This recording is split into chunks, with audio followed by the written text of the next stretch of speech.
Welcome to Headline to Heartline. As we cross into today's story, remember that in the royal world, a house is never just a home. It is a message, a mirror, and sometimes a misunderstanding waiting to happen. Prince Edward has always been the example royal. Steady, hardworking, the one who turns up, gets on with it, and never brings chaos to the doorstep. But in 2025, something unexpected happened. His home began shining louder than his actions. And suddenly we are left with awkward questions. Is that fair? Is this simply the shadow left by Prince Andrew's fallout? Or is the country, in the middle of a cost of living crisis, struggling with the idea of any royal living so grandly on Crown Estate land? Here is the twist. For years, Edward and Sophie have been cast as the safe pair of hands in the family. Courteous, consistent, the sort of royals who slip into community centers and regimental events without turning it into a circus. They are, in many ways, the version of the monarchy the palace most wants us to notice in a difficult year. Yet, that carefully built image now sits beside something far less comfortable. A home of extraordinary scale, leased from the Crown Estate on terms many describe as little more than a token rent. Almost overnight, the conversation shifted. People were no longer talking about their quiet reliability, but about their front door. It is this same couple, the Duke and Duchess of Edinburgh, suddenly placed at the center of a mansion scandal. On paper, they look like the perfect answer to the royal family's troubles in 2025. They turn up to hundreds of events a year. They are steady. They do not feed the tabloids with feuds or tantrums. But there is one element that refuses to blend into that modest, dutiful picture: the property itself.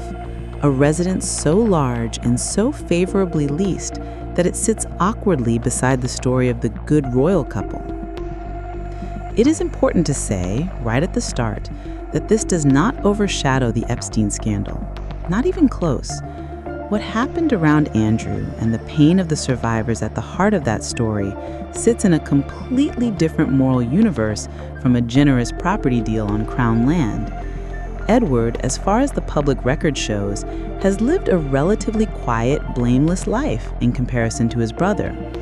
The reason this still lands so heavily is not because people suddenly think Edward is another Andrew, but because it throws a harsh light on a system of royal finances that feels opaque, outdated, and oddly protected. In a modern democracy, you would expect Parliament to ask firmer questions, to test these arrangements openly, and to reassure people that public assets are being managed fairly. When that scrutiny feels weak or polite, ordinary families who are counting every bill look at a house of this magnitude on public land and feel that the rules are different for some people than for everyone. 120-room residence on 51 acres for what is being described as a peppercorn rent? And in a cost of living crisis, that raises a hard question. Are Edward and Sophie quietly benefiting from the kind of deal ordinary people could only dream of? When this story broke, what struck me was not only the scale of the property or the unusual rent, but the tone of some of the coverage.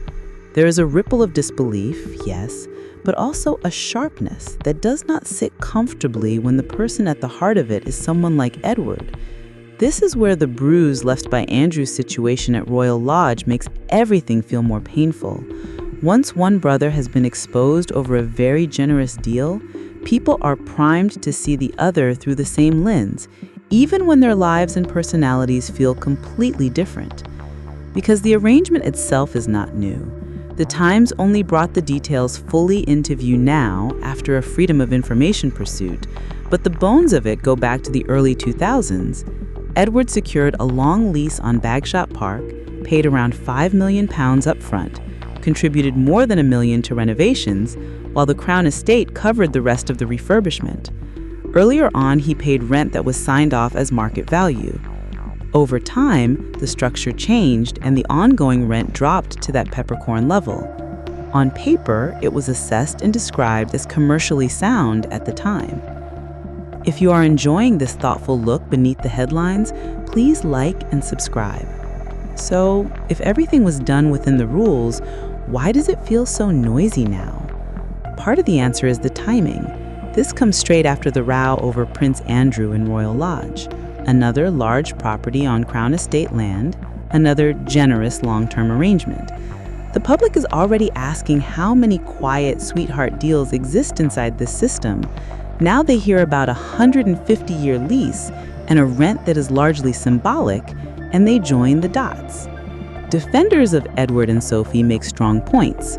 They are genuinely busy, working royals. They are polite, consistent, and they do not seek drama. Bagshot Park is not just a family home, it is also a workplace with offices and staff under that roof. They have been there for around 25 years. They put money in when the property needed serious work, and supporters will say the royal machine as a whole brings soft power and tourism to the country. But I have to be honest with you, I do not come to this story wanting to tear Edward down. I actually admire him. He feels so different from Andrew that hearing them compared now sounds deeply unfair. The man we see today, more thoughtful, more grounded, does not match the image of a spoiled prince abusing his privileges. When a prestigious newspaper like The Times dedicates a long report to this as if it's a grand scandal, I find myself more upset by the tone than stirred into outrage. Because in a world full of real injustices, this story is not about a cruel or corrupt man. It's about a house that is simply too big for any family. That discomfort is real. But if we are going to keep asking what a royal should be and how they should behave, then in many ways, Prince Edward is actually the example. I almost hope in time that he chooses a smaller place himself, not because he has been forced out, but because it fits the person he seems to be now.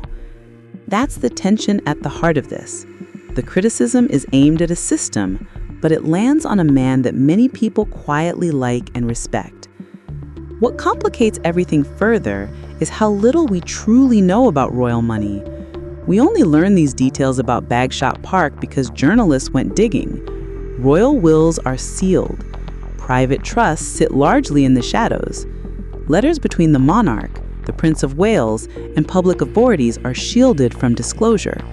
The palace operates in a way that would be unthinkable for almost any other public institution in a modern democracy.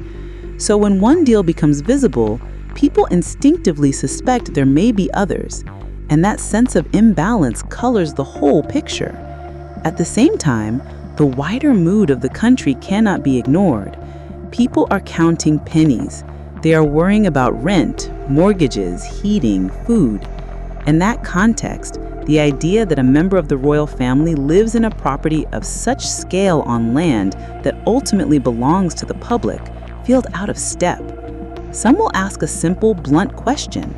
If this estate could have been turned into a hotel or a conference center, making money for the taxpayer, why is it locked up in a private lease that benefits one family? King Charles has spoken about a slimmed-down monarchy and about updating the institution for this century. Those words now meet the reality of houses like Bagshot Park.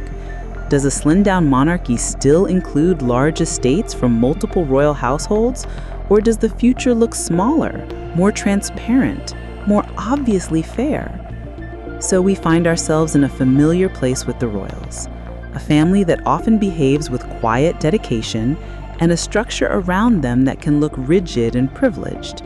A prince who, by most measures, is doing his duty, and a house that sends a louder message than he does. Thank you for joining me today. I hope this helped you separate the person from the property and see why this story touches such a sensitive nerve. Please like and subscribe if these deeper, calmer conversations speak to you. And until next time, as we step back from the glow around that great house, remember that sometimes what shines the brightest is not the life someone is living, but the questions their home casts into the room.